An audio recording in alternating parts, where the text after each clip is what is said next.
So it's been about 10, 12 years since the last time that I've seen a Madea movie. These movies used to be cinematic events for me because my mom absolutely loves and adores this character so much that whenever there was a new Madea movie, we would always run out to the theaters and check them out because she absolutely loved them. While they have never been critically appraised, they have been beloved by fans. There are people that love this character, they love this franchise. For the past couple of years, it feels like Tyler Perry's trajectory has gone down ever since he made a deal with Netflix, but there's nobody I respect a lot more than Tyler Perry because he has his own studio lot where he's able to make his own movies, TV shows, plays, and he answers to nobody. He is able to make whatever he wants, whenever he wants, and that's something that I do respect. Whenever you gotta hustle, you gotta hustle. But this was my first time watching a Madea movie in forever. The last Madea movie I saw was Madea's Witness Protection Program, and while that movie is cheesy and all that, it still had its fun moments. The best Tyler Perry movie that he's done so far with this character in Tyler Perry's I Can Do Bad All By Myself, I think that is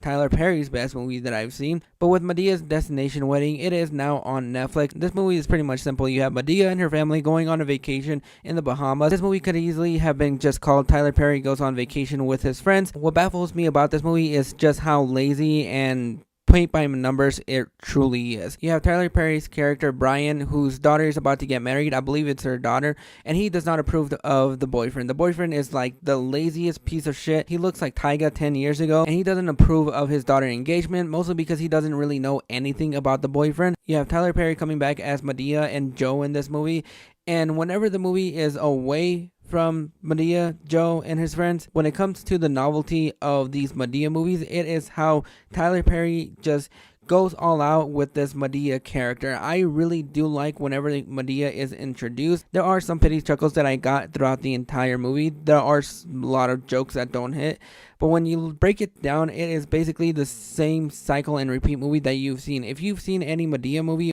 any Tyler Perry movie for that matter, you know exactly the points that it's going to break, and you know exactly the jokes that are going to be in here. These are not made for critics. There is a certain demographic that do love these movies, and there are fans of this character, but even I think people that are fans of Tyler Perry or the Madea character for that matter will know that this is just probably the worst of them all, mostly because it is just a hassle to get through. None of the jokes land. Some of them have pity laughs, but everything about this movie is just stereotypical Tyler Perry that you've seen in every single movie, just thrown into a vacation type of movie, which really hurts me to say because like I said at the beginning, I do respect Tyler Perry when it comes down to making movies because he has his own studio lot. He is able to do whatever he wants without studio notes. He's able to make sure that everything is falling in line in the way that he wants it, but it does feel like the trajectory of Tyler Perry movies have just gone way down, and this is kind of the nail in the coffin.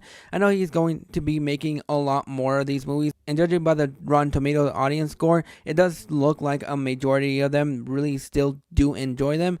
But even when it comes down to simple filmmaking in this movie, there is one moment at the end of the film where Tyler Perry faints, and you can easily just see his body double just laying on the ground. You can visibly see that it's not Tyler Perry, and that is one of the biggest mistakes about this movie. A lot of this movie just feels like sequences just happening, and the wedding is just like 5 seconds. You can easily tell this movie was rushed because once we got to the actual wedding of this movie, it felt like Tyler Perry's budget just ran out, and so they just said, hey everybody, just wrap it up, let's go home because we have already gone over budget and I do not want to go any more over that.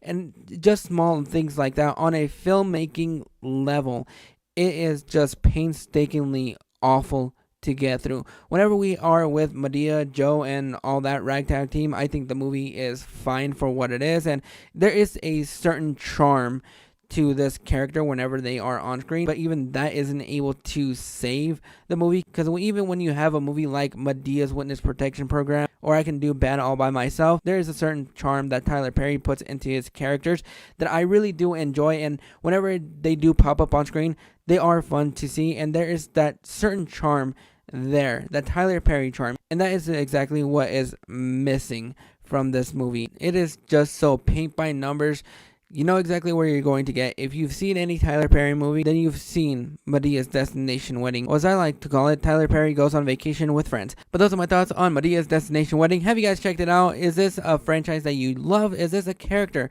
that you love? And how do you feel about Tyler Perry's movies? Go ahead and drop your thoughts in the comments below.